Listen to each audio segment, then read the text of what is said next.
حضرت عبداللہ بن مسعود رضی اللہ تعالیٰ عنہ سے روایت ہے، رسول اللہ صلی اللہ علیہ وسلم نے فرمایا، چیزیں دو ہی ہیں، کلام اور عملی طریقہ، تو بہترین کلام اللہ کا کلام ہے اور بہترین طریقہ محمد صلی اللہ علیہ وسلم کا طریقہ ہے۔ خبردار، نئے نئے کاموں سے بچو، سب سے برے کام وہ ہیں جو دین میں نئے ایجاد کیے گئے ہوں، اور ہر نو ایجاد عمل بدعت ہے اور ہر بدعت گمراہی ہے۔ خبردار، تم میں لمبی زندگی کا خیال پیدا نہ ہو جائے، ورنہ تمہارے دل سخت ہو جائیں گے۔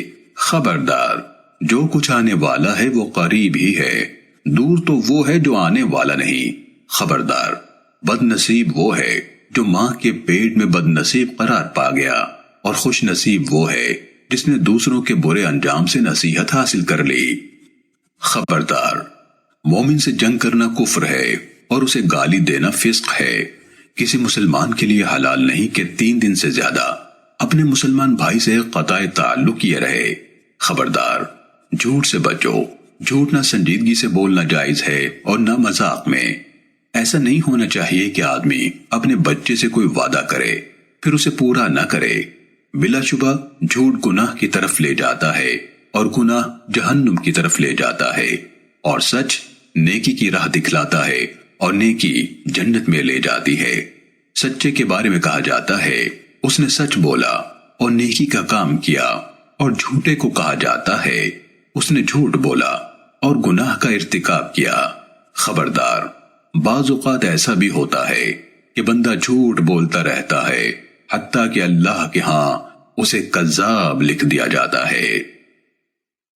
سننے ابن ماجہ حدیث نمبر 46۔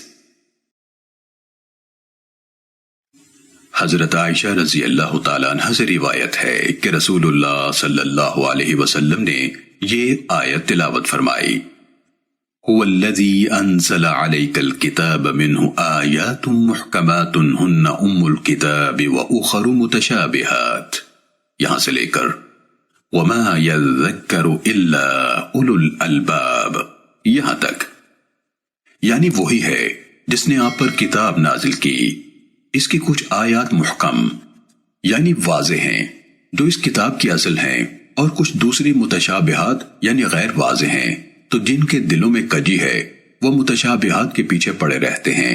جو متشابہ یعنی غیر واضح ہیں ان کا مقصد محض فتنے اور تعویل کی تلاش ہوتا ہے، حالانکہ ان کی اصل حقیقت سے اللہ کے سوا کوئی واقف نہیں۔ اور علم میں پختگی رکھنے والے کہتے ہیں ہمارا ان متشابہات پر ایمان ہے، یہ سب ہمارے رب کی طرف سے ہیں اور نصیحت تو عقل مند ہی حاصل کرتے ہیں۔ پھر فرمایا، اے عائشہ، جب تم ان لوگوں کو دیکھو جو ان متشابہات کے بارے میں بحث کرتے ہیں تو جان لو کہ یہی وہ لوگ ہیں جنہیں اللہ نے اس آیت میں مراد لیا ہے، لہٰذا ان سے بچو۔ سننے ابن ماجہ حدیث نمبر 47۔ حضرت ابو امامہ رضی اللہ تعالیٰ عنہ سے روایت ہے، اللہ کے رسول صلی اللہ علیہ وسلم نے فرمایا، کچھ لوگ ہدایت پر تھے پھر اس کے بعد گمراہی اختیار کر لی تو انہیں جھگڑے ہی نصیب ہوئے۔ پھر نبی صلی اللہ علیہ وسلم نے یہ آیت تلاوت فرمائی، بل ہم قوم خصمون، یعنی بلکہ یہی لوگ جھگڑالو ہیں۔ سننے ابن ماجہ حدیث نمبر 48۔ حضرت حذیفہ رضی اللہ تعالیٰ عنہ سے روایت ہے، اللہ کے رسول صلی اللہ علیہ وسلم نے فرمایا، اللہ تعالیٰ بدعتی کا روزہ قبول کرتا ہے، نہ نماز، نہ صدقہ، نہ حج، نہ عمرہ، نہ جہاد، نہ نفل، نہ فرض۔ وہ اسلام سے اس طرح نکل جاتا ہے جس طرح گوندے ہوئے آٹے میں سے بال نکل جاتا ہے۔ سننے ابن ماجہ حدیث نمبر 49۔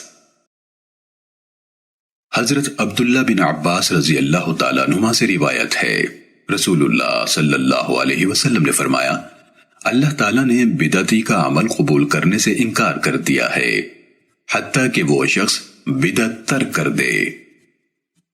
سننے ابن ماجہ حدیث نمبر 50۔